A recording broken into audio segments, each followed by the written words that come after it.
반갑습니다. 중동부 친구들. 7월 14일 목요일 하나님 말씀을 묵상하는 자리 가운데 나오신 모든 주의 자녀 여러분들 한 분 한 분을 주님의 이름으로 환영하고 축복하고 또 사랑합니다. 여러분 어떻게 한 주는 잘 보내고 있나요? 이제 내일이면 금요일이고 주말인데 한 주 보내나 참 수고 많았다 싶고요. 전도사님 개인적으로 목요일이 좀 가장 힘들어지는 날인 것 같아. 그냥 체력적으로. 체력이 아예 안 좋은 편은 아닌데 한 주를 보내는 중간이 조금 넘어가다 보니까 좀 힘들 때가 있는데 여러분들이 그러진 않나 걱정도 되네요. 힘들고 당 떨어지면 연락해요. 민트 초코라도 사줄 테니까 우리 같이 힘내서 이번 한 주도 잘 보내고 이번 큐티도 같이 은혜롭게 잘 해보면 좋겠다 싶습니다. 그러면은 이번엔 너네가 한번 기도해봐. 나도 여러분이 기도하는 걸 위해 기도할 테니 여러분이 직접 이번엔 여러분의 보이스와 여러분의 생각으로 기도하고 우리 묵상해보면 좋겠습니다. 기도합니다.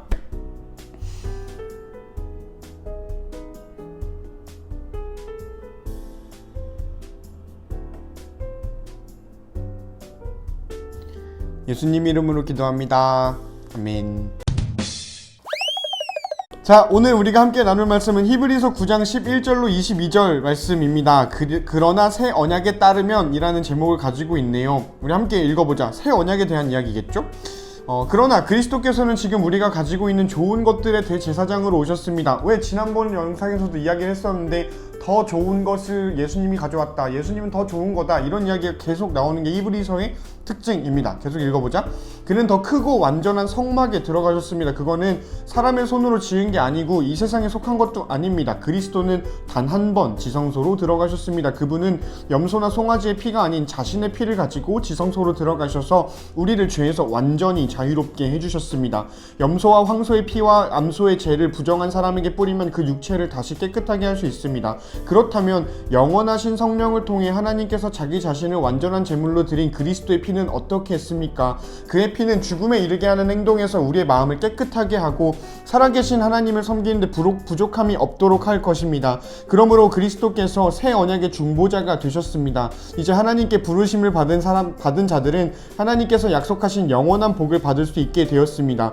옛 언약 아래에서 살던 사람들을 죄로부터 자유롭게 하기 위하여 그리스도께서 죽으셨기 때문에 사람들이 그 축복을 누릴 수 있게 된 것입니다.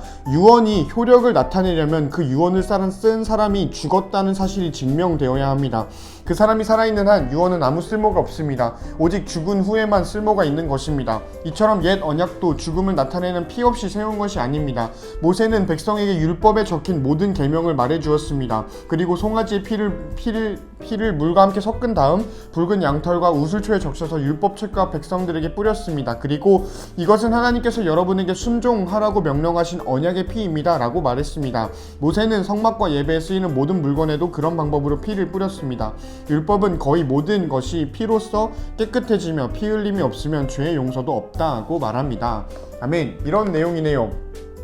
히브리서 아저씨가 옛날에는 이런 일이 있었대. 옛날에 구약 사람들 곧 모세 시대 사람들은 이런 거를 소망하면서 살았대. 이런 약속이 있었기 때문이야. 그런데 이제는 그렇지 않아. 새 언약이 왔다 라는 내용이 오늘 본문입니다.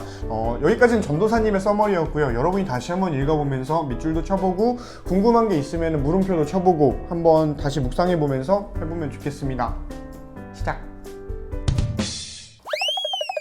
여러분은 오늘 본문을 보면서 전도사님이 같이 읽는 거를 들으면서 혹은 여러분이 혼자 읽어보면서 어느 부분에 눈길이 가고 마음이 좀 머물고 생각이 정돈이 되었나요?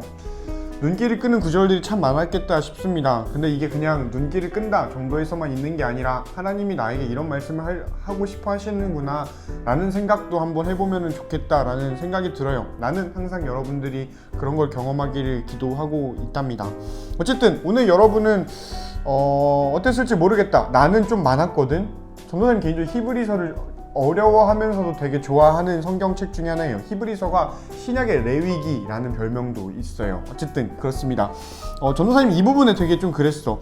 영원하신 성령을 통해 하나님께 자기 자신을 완전히 제물로 드린 그리스도의 피는 어떨까라는 거지요.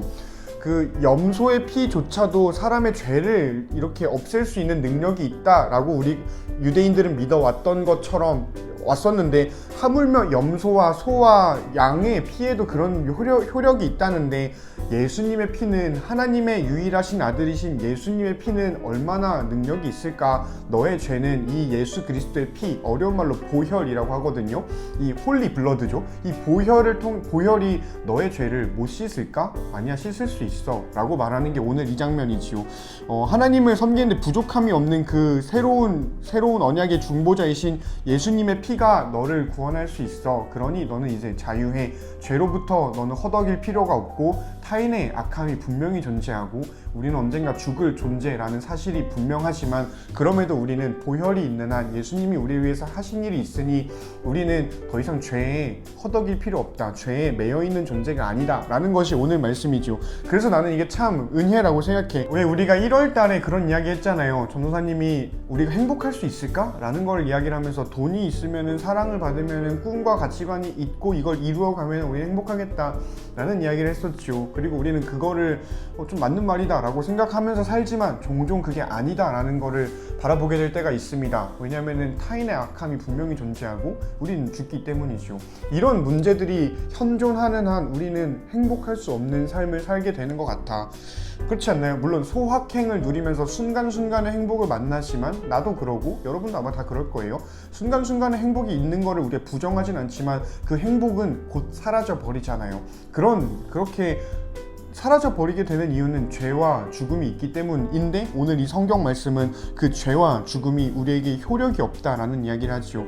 이 말이 우리가 죄를 짓지 않게 될 거야 라거나 죽음이 여러분에게 다가오지 않을 거야, 전도사님은 죽지 않고 영원히 살 거야, 이런 이야기가 아니지요.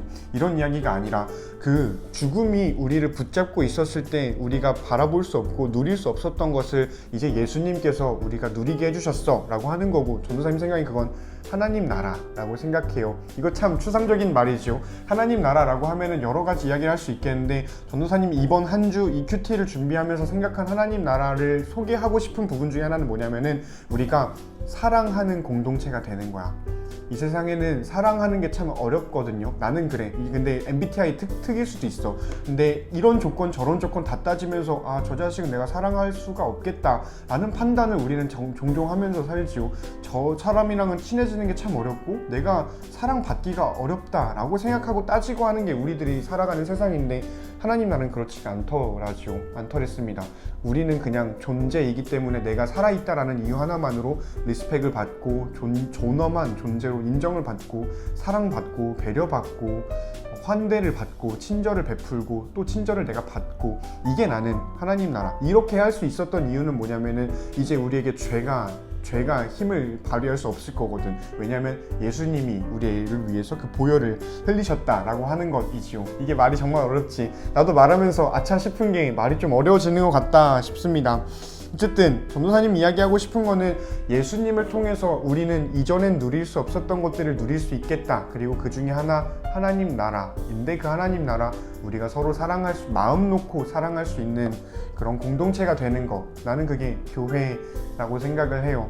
교회 하면은 우리가 이야기할 것 참 많겠지만 나는 심지어 예배를 드리지 않더라도 우리가 사랑하는 관계가 있다면 나는 그게 참 예쁜 교회겠다라는 생각을 하고, 우리가 그런 교회가 되면 참 좋겠다 싶기도 합니다. 그래요. 우리가 같이 좋은 교회로 세워지면 좋겠고요. 네, 그렇습니다.